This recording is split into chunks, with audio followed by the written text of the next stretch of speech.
salah satu contoh ini dari Calvin, ekor tikus atau bahasa Latinnya Parapalenopsis. Itu ada 4 varietas. Jadi ada Laicoki, semoga saya nggak salah menyebutnya. Ada Serpentin lingua, ada Labukensis, yang satu saya lupa. Nah, Serpentin lingua ini sudah bisa dikatakan mungkin punah karena para pemburu tidak mendapati lagi di hutan sana. Laicoki ini langka sekarang. Dan satu tanaman yang baru diambil dari hutan, ini saya tambah sedikit penjelasan, beda ya antara yang baru diambil dari hutan dengan yang sudah dirawat oleh seseorang, itu harganya beda. Karena yang sudah dirawat ini pasti hidup, yang dicabut dari hutan ada kemungkinan mati. Nah, jadi Laicoki tadi kalau sudah dirawat orang itu harganya bisa 1 juta ke atas per tanaman. Yang baru diambil dari hutan itu paling murah 450.000 karena sudah saking langkanya. Kalau Labukensis ini masih dikatakan yang masih relatif lebih mudah didapatkan. Ini waktu itu saya beli dari seorang pemburu di daerah hulu sungai sana, Kabupaten Hulu Sungai. Dia bukan pemburu, pengepul, maaf. Dia beli dari pemburu yang domisilinya di Kaltim. Itu saya beli seharga 250 waktu itu per tanaman. Dan ini sudah saya rawat. Jadi itu tanamannya yang daunnya memang bentuknya menyerupai ekor tikus. Makanya bahasa ya, nama yang beredar di masyarakat digunakan untuk menyebutnya antek ekor tikus. Karena memang menyerupai ekor tikus atau ya mirip juga kacang panjang. Nah, ini daun ini. Ya, ini daun. Ini termasuk tanaman langka. Lalu Mas Santoso bisa ke sana lagi. Yang ini. Tadi yang kayu berdiri 3 yang pinggir sana paling atas. Nah, itu adalah Phalaenopsis gigante. Gigante itu raksasa. Jadi daunnya bisa besar sekali. Dan tadi memang saya katakan karakter anggrek spesies itu bunganya nggak lalu serta-merta besar juga, enggak. Dia bunganya malah kecil. Eksotisnya itu, nilai eksotisnya malah di daunnya. Jadi daun itu bisa ukuran besar, makanya disebut gigante atau bahasa Indonesianya raksasa. Itu juga sudah langka sekali. Jadi untuk ukuran kecil paling murah itu 300.000. Yang ukuran yang dipegang Mas Santoso tadi tapi belum sebesar itu waktu saya beli itu 1 juta. Habitatnya itu di daerah hutan Berau, Kalimantan Timur. Dan memang untuk mendapatkan ini perjuangannya berat.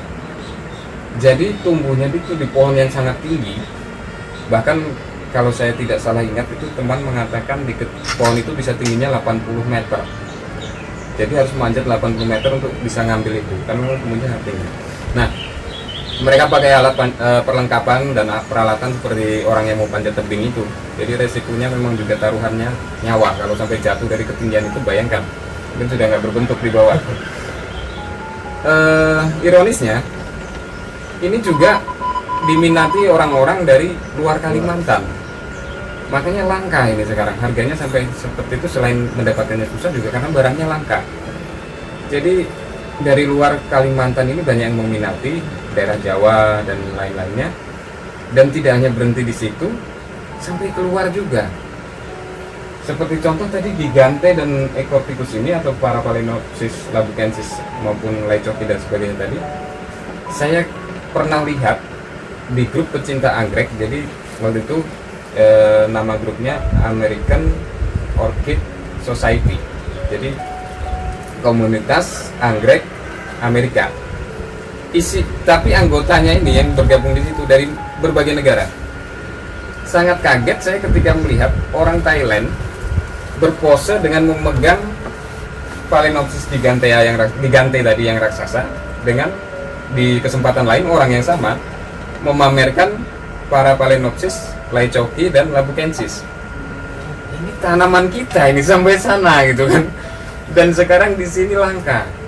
Dan belum ada sikap tegas dari pihak pemerintah gitu. Sangat disayangkan. Jangan sampai nanti asalnya dari kita, di kemudian hari kita nggak punya lagi, malah kita harus beli dari orang lain karena orang lain yang punya dari negara lain gitu. Nah, ini yang saya prihatinkan sebenarnya. Dan akan sangat bagus jika difasilitasi beberapa penghobi anggrek yang memang menjiwai di situ untuk ikut pelatihan kultur tadi.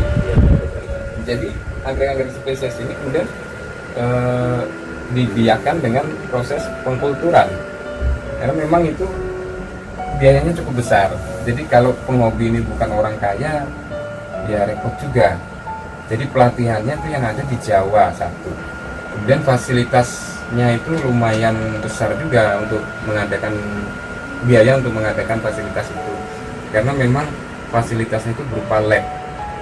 Jadi lebih jauh saya jelaskan, bunga anggrek ini tidak hampir bisa dikatakan tidak bisa diserbukan secara alami, sangat jarang terjadi.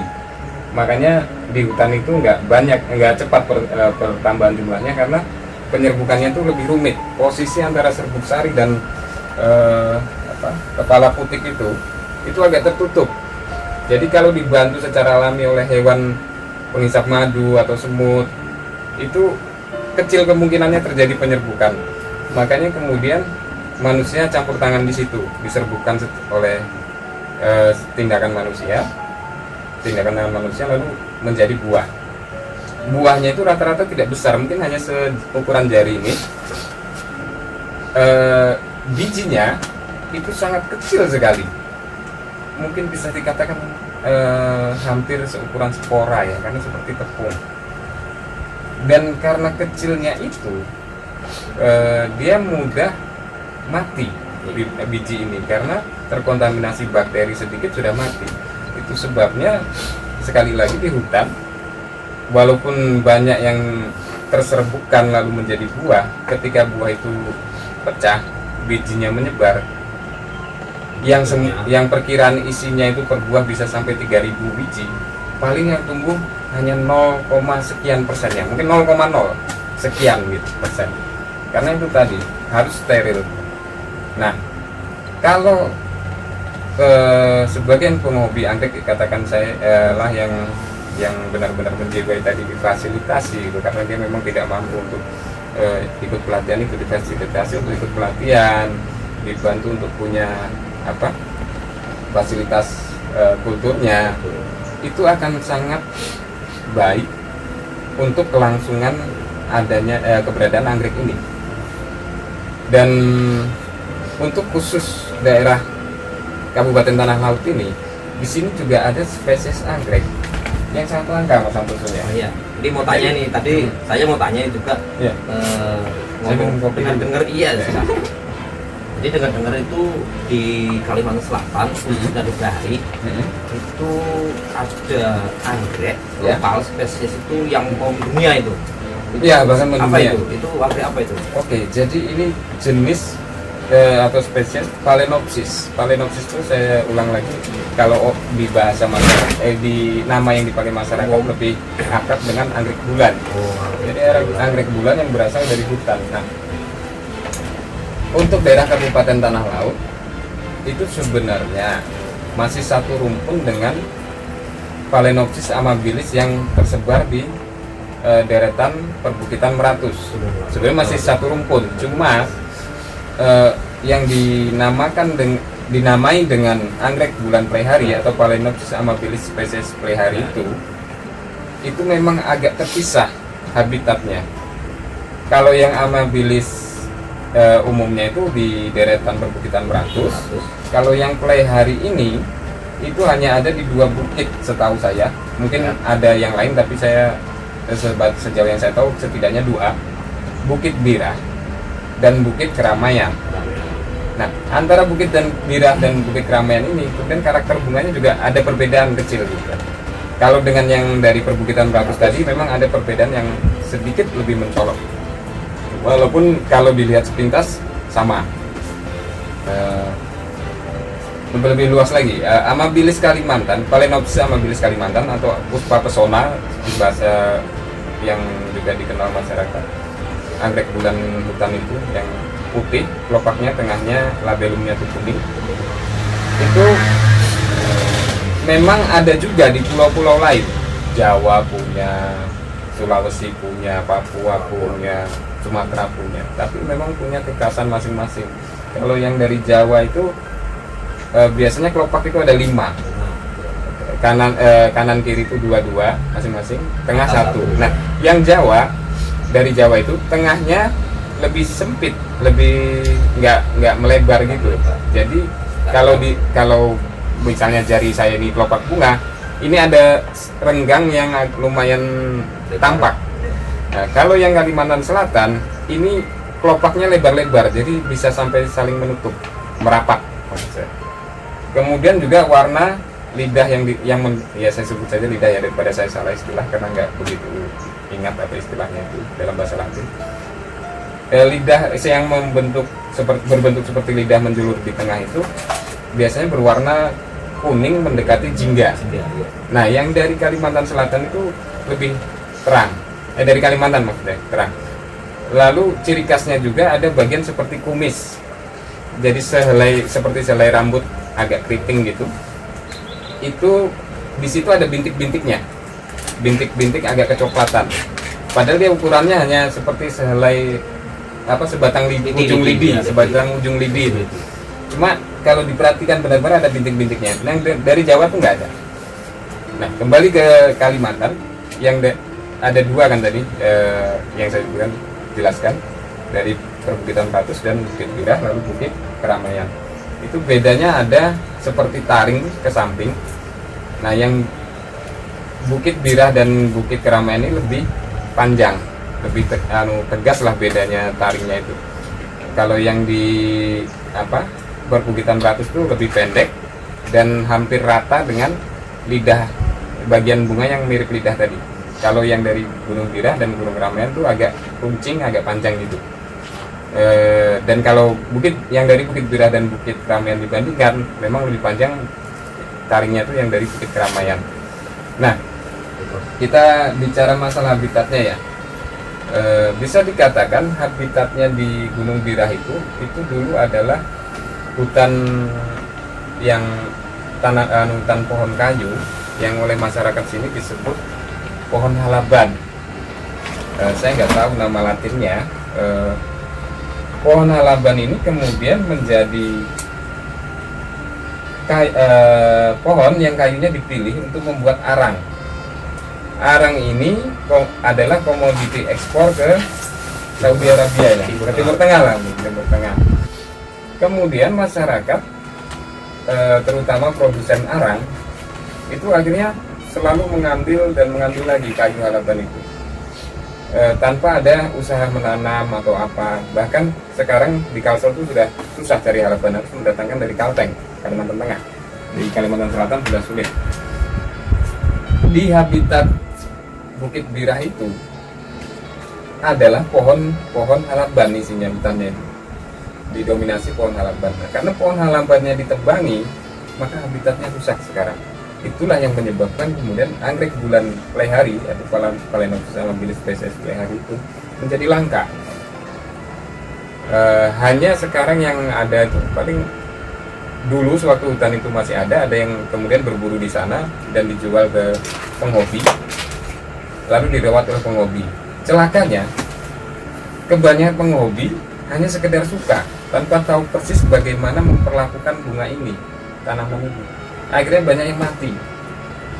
Jadi di antara para penghobi yang dulunya punya, mungkin sekarang tinggal ya bisa dikatakan istilahnya itu 1-2 orang aja yang bisa merawat. Nah, di sini saya punya satu. Ini kebetulan yang dari Bukit Keramaian. Kalau yang Bukit Birah saya belum dapat. Ya, jadi itu sedikit paparan dari saya. Mungkin masih banyak lagi yang saya belum tahu sehingga saya juga tidak berani sampaikan. Saya masih ragu-ragu. Jadi sepintas itulah yang bisa saya sampaikan sekarang. Ya, Mas Andiko. Tadi ada beberapa paparan yang sempat disampaikan. Kita sama-sama tahu sebagai warga tanah laut khususnya anggrek bulan tadi, terutama anggrek bulan itu yang ciri khas kita tanah laut. Mungkin itu sudah menjadi ikon. Nah, mungkin ada jenis lain selain anggrek bulan di khusus tanah laut atau umumnya Kalimantan Selatan yang bisa nilainya ibarat kekasannya ataupun keindahannya yang setara dengan anggrek bulan tadi Mas? Sejauh ini yang saya tahu belum ada. Belum ada. Jadi di daerah tanah laut itu yang sangat terkenal, bahkan sampai keluar Pulau Kalimantan dikenal itu anggrek bulan prehari. Karena saya juga pernah mengalami orang dari Jawa bertanya ke saya, punya nggak Mas anggrek prehari? Waktu itu saya belum punya, saya malu sendiri malah orang prehari tapi nggak punya. Oh tapi saya lupa ada sedikit lagi hal lain yang menjadi kekhasan anggrek bulan tanah laut, anggrek bulan prehari. Itu tapi saya belum pernah ya lihat langsung. Ini hanya keterangan dari yang pernah merawat sampai subur sekali atau sampai dewasa sekali tanaman. Beliau mengatakan masa berbunganya itu sangat panjang. Saya juga pernah baca artikel dari salah satu pegiat anggrek juga, jadi salah satu pengurus PAI itu semacam asosiasi anggrek gitu ya, pencinta anggrek. Masa dia berbunga itu bisa sampai lebih dari 6 bulan.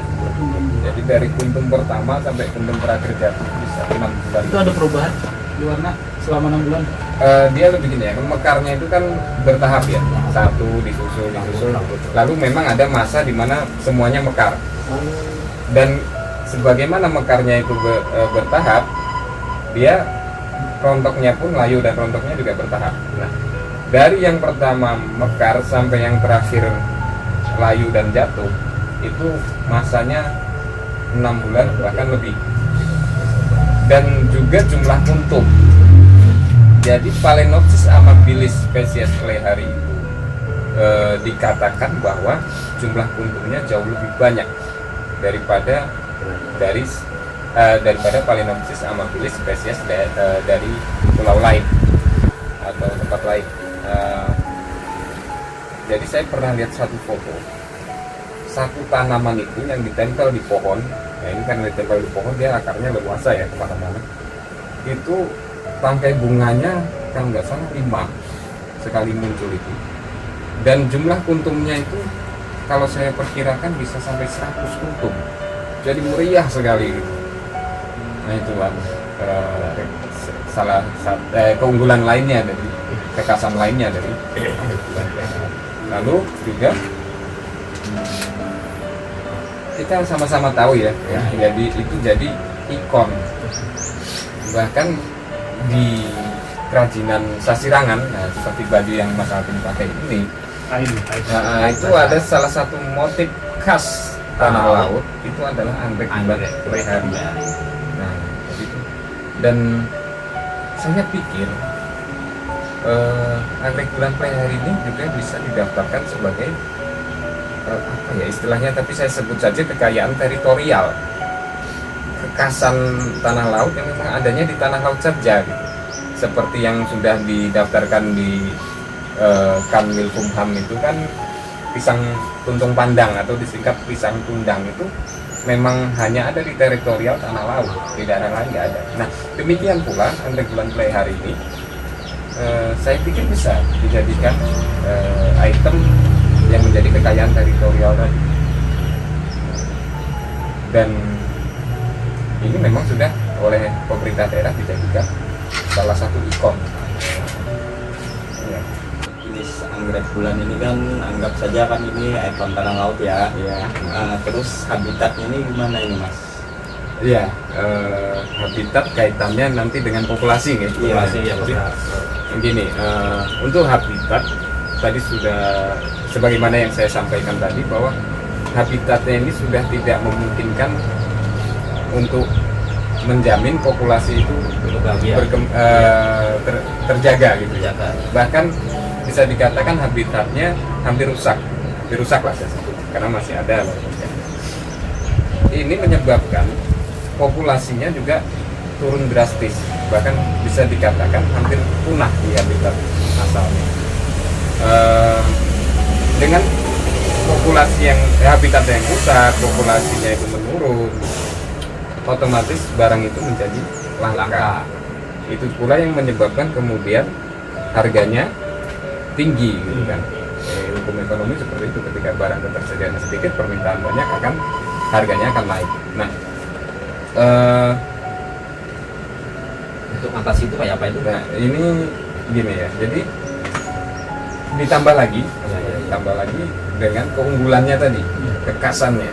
Jadi membuat barang ini semakin bernilai di mata penghobi gitu. Hobi dicari. Jadi bagi saya pikir dengan berbagai faktor tadi, lalu kemudian menjadi barang langka yang dicari dan harganya tinggi, akan sangat baik jika ada orang-orang yang kemudian menggeluti pembiakannya dengan metode kultur tadi. Pembiakan ini saya pikir tidak akan sulit mencari pasar untuk hasil pembiakannya, Ya, karena barang ini memang dicari. Dicari. Gitu. Jadi orang-orang dari luar Kalimantan itu, para penghobi anggrek tahu nama anggrek bulan perayaan, tapi mereka nggak punya barangnya. Nah ini memunculkan kemudahan untuk memasarkan, dan efeknya nanti akan mempercepat perputaran ekonomi juga dari segi ini ya, dari pembiakan anggrek ini. Artinya roda ekonomi lebih banyak yang berputar dari sektor pembiakan anggrek. Hanya memang ya tadi belum ada di daerah tanah laut ini yang menekuni pembiakan dengan metode kultur tadi, karena memang tadi satu, untuk ikut pelatihan itu yang menyediakan jasa pelatihannya di Jawa, daerah Batu, daerah Malang. Yang kedua juga fasilitasnya tadi, biayanya lumayan besar. Jadi bagi penghobi yang dananya pas-pasan ya harus mengakui saya nggak sanggup gitu kan.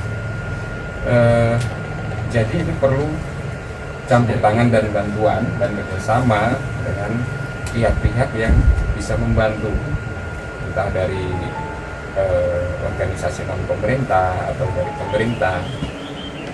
Berkaitan dengan hal itu,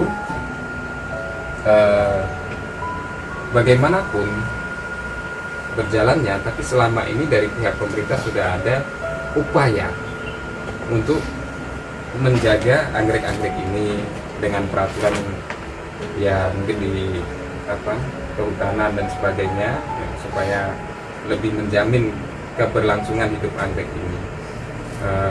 Saya apresiasi itu, bahwa sudah ada upaya. Hanya memang ada harapan ke depannya ada peningkatan keseriusan penerapan semua aturan yang sudah dibuat, memastikan itu berjalan dengan baik, diterapkan dengan baik. Lalu juga yang saya berharap lebih besar lagi itu adalah ya tadi, bantuan untuk para penghobi anggrek yang benar-benar serius di perawatan anggrek tadi dan pembiakan anggrek, untuk bisa ikut pelatihan pembiakan anggrek dengan metode kultur tadi, dan juga dibantu fasilitasnya, sehingga anggrek-anggrek yang sudah langka tadi bisa diperbanyak lagi jumlahnya dengan waktu yang relatif lebih pendek, dan lebih bisa dipastikan keberhasilannya dibanding dengan mengharapkan yang secara alami di hutan, berkembang biak secara alami di hutan. Saya rasa itu ya. Ya, demikian tadi sahabat Pamako Borneo, bincang-bincang kita yang menarik, seru dan inspirasi. Ini dari teman-teman kita dari penggiat budidaya anggrek, perawat anggrek, penghobi anggrek, yaitu Mas Andiko Sekolahati dan Mas Siti dari kehutanan. Jadi ini kita nanti ke video berikutnya untuk lebih tahunya lagi cara perawatannya, nanti untuk pemula kayak apa. Oke, tunggu kita di part berikutnya untuk penjelasan lebih lanjut lagi mengenai budidaya perawatan anggrek. Sekian dulu. Wassalamualaikum warahmatullahi wabarakatuh.